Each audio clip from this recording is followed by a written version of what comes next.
Alin nga bang mas maganda?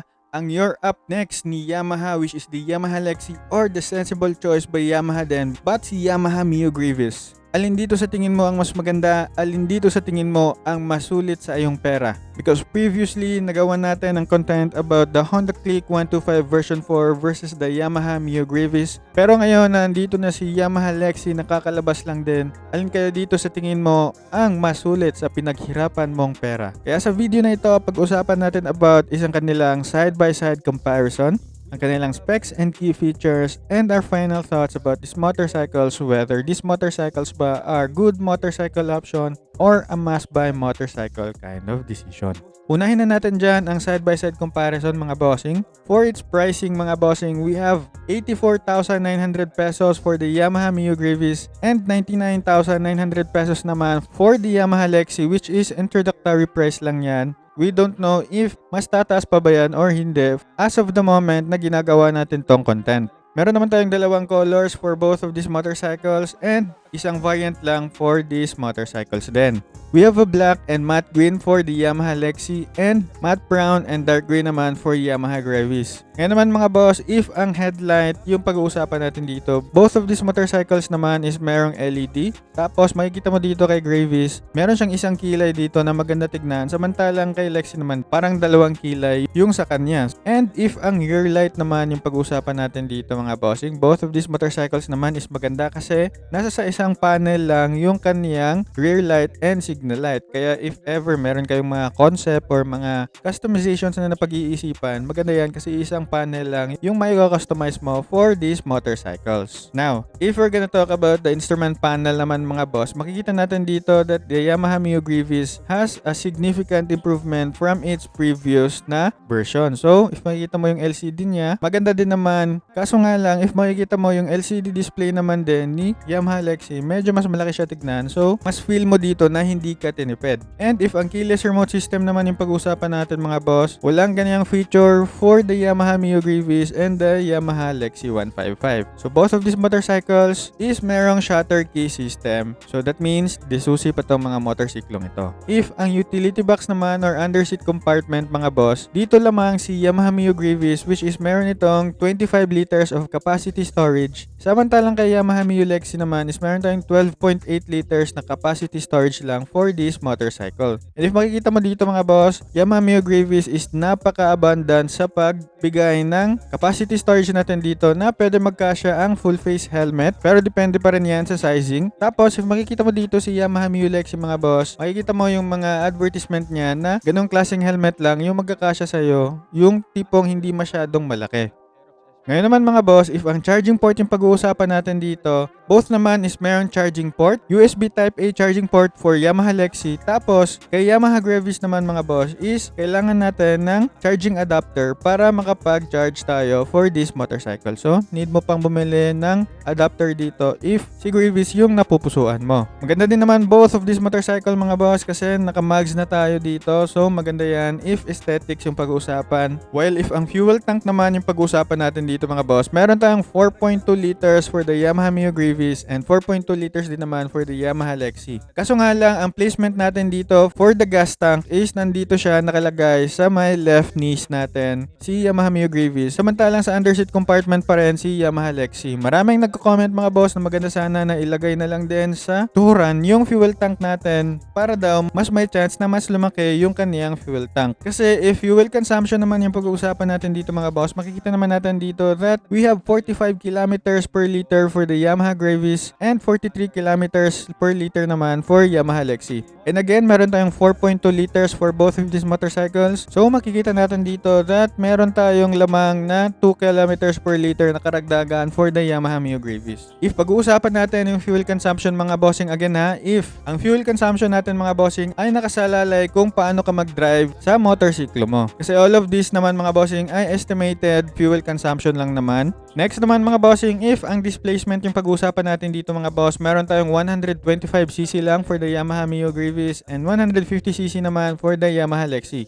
Dito naman bumawi si Lexi mga boss kasi meron itong 155cc. Now, if ang engine oil capacity naman yung pag-uusapan natin dito mga boss, meron tayong 0.84 liters for the Yamaha Mio Gravis and 1 liter naman for the Yamaha Lexi 155. So that simply means mga bossing, for these motorcycles, isang engine oil lang yung need mo para makapag-change oil. So magandang balita yan para sa ating mga riders. If ang gulay board naman yung pag-uusapan natin, dito natin makikita that meron tayong gulay board for both of these motorcycles mga boss. Pero for the Yamaha Lexi mga boss, meron tayong makikita ditong karagdagang footrest extension, which means if gagamitin mo si Yamaha Lexi para sa long ride mo, then meron ditong may dadagdag na relaxation sa paglo-long ride mo. Now, if ang park brake yung pag-uusapan natin dito mga boss, pareho naman tayo ditong merong park brake for both of these motorcycles. So maganda yan kasi if ipapark natin ito, may karagdagang itong safety measures. Pero mga boss, if makikita mo dito, meron din tayong karagdagang switch or highlight switch for the Yamaha Lexi kapag magbibigay tayo ng passing light. So maganda din naman yan as a feature.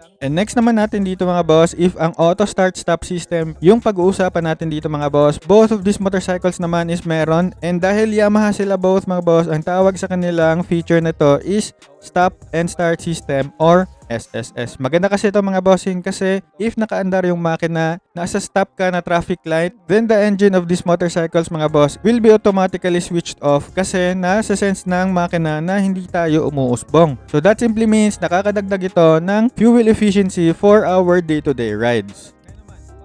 Ngayon naman mga bossing, if makikita natin dito, if ang built-in hazard switch yung pag-usapan natin dito mga boss, meron tayong ganyang feature for the Yamaha Mio Gravis and the Yamaha Lexi 155. So maganda to mga bossing kasi mapa merong mang emergency or wala na wag naman sana is that if gusto natin magbigay ng awareness sa daan para sa mga riders na dumadaan din sa kalsada is that pwede tayo humingi ng dispensa, pumunta sa gilid if meron tayong mga urgent emergencies talaga na kailangan asikasuhin. And maganda din naman for both of these motorcycles mga bossing kasi meron tayong tubeless tires for both of these motorcycles. Malaking tulong talaga yung tubeless tires mga bossing, especially ako na naka Honda RS125 ako. Iba yung feeling ng tubeless tires kasi if ever merong mga aberya or yung especially yung mapako ka sa daan, mas madaling ma-repair ang tubeless tires over the tube type na mga gulong. And if ang kickstart naman yung pag-uusapan natin dito mga bossing, wala tayong kickstart for both of these motorcycles. So if ever you're gonna use these motorcycles, kailangan talaga natin maging aware kamusta yung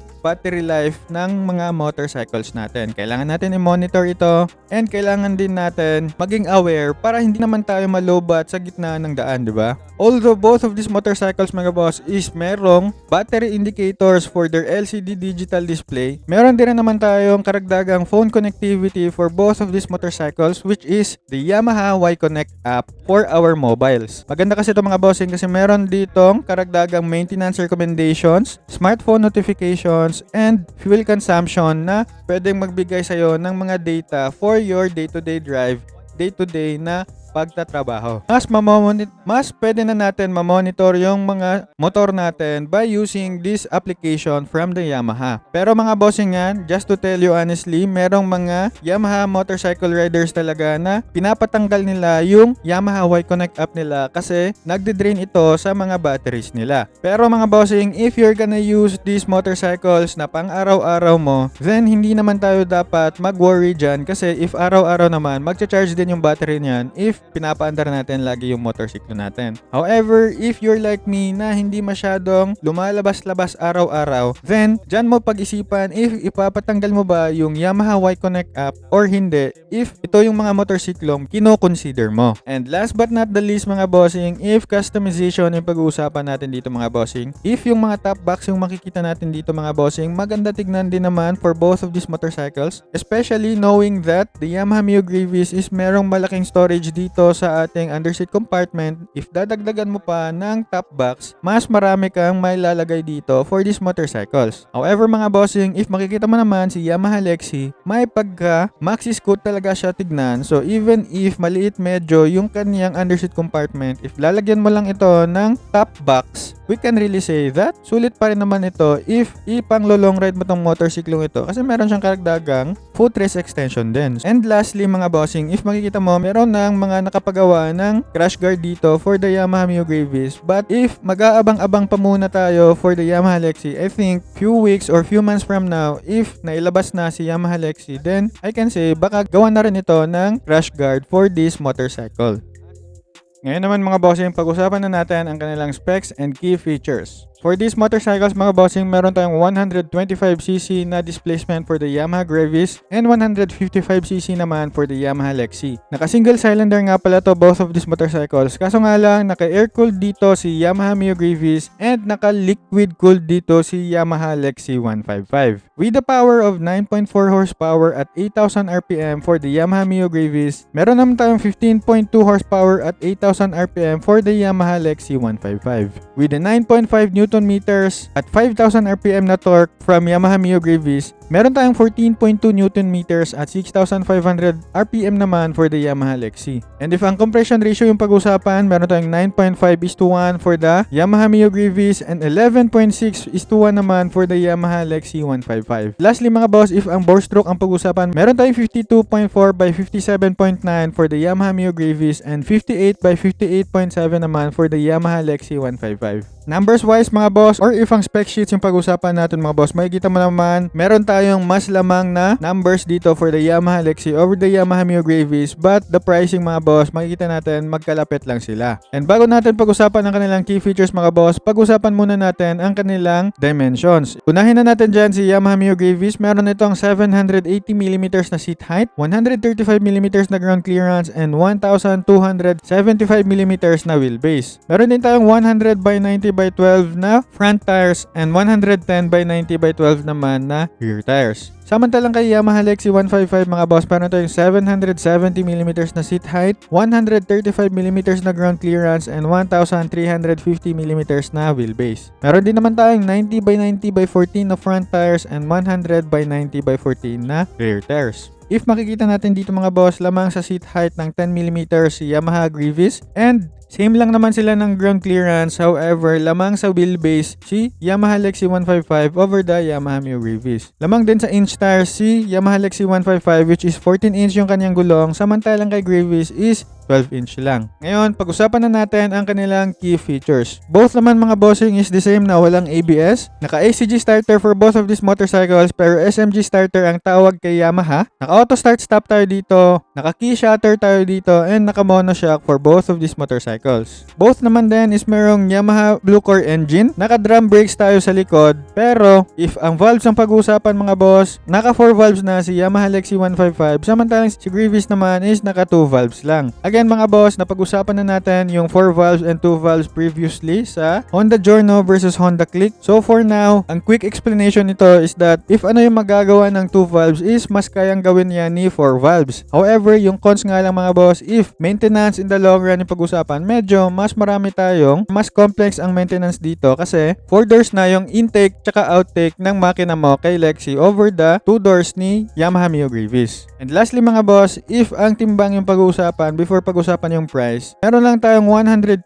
kilograms for the Yamaha Gravis and 116 kilograms naman for the Yamaha Lexi 155. So mas magaan dito si Yamaha Gravis. If alam mong mas gusto mo yung magaan na motorcycle, then this motorcycle is a great companion din naman for you. And with the price of 84,900 pesos na dating 93,900 from the Yamaha Gravis, meron naman tayong 99,900 pesos na introductory price for the Yamaha Lexi. Nakadepende na lang talaga sa'yo alin dito yung mas sulit for your hard-earned money.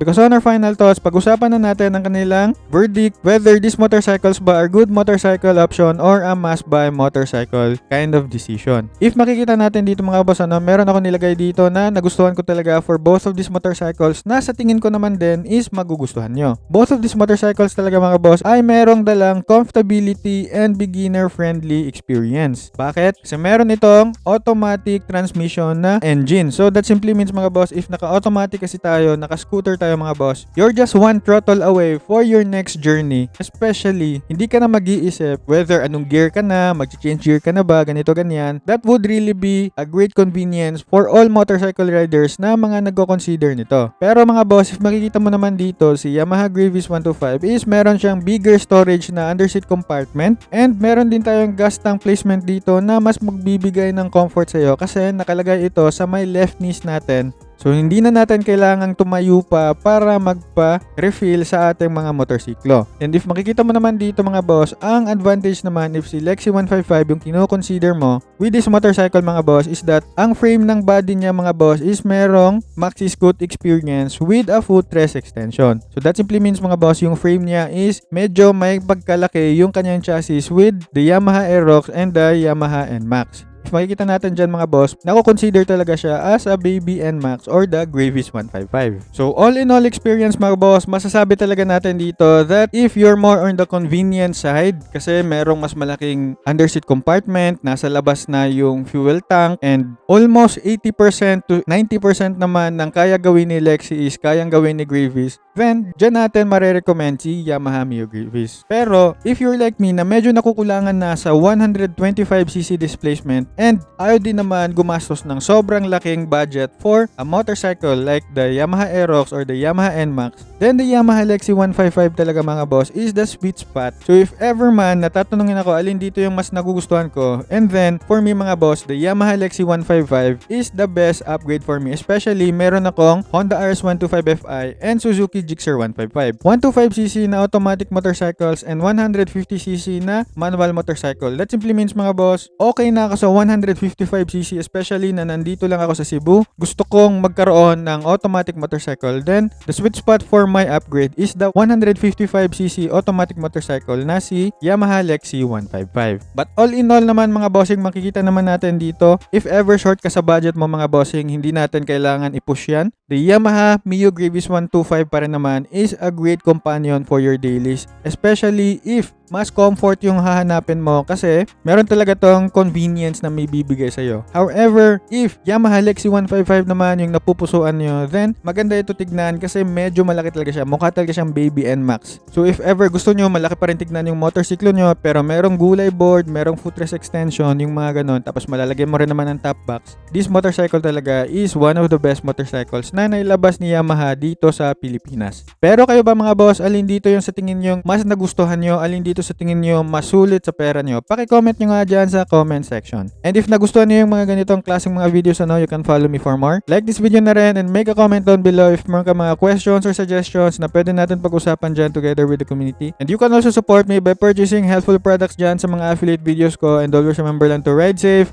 and see you on my next video.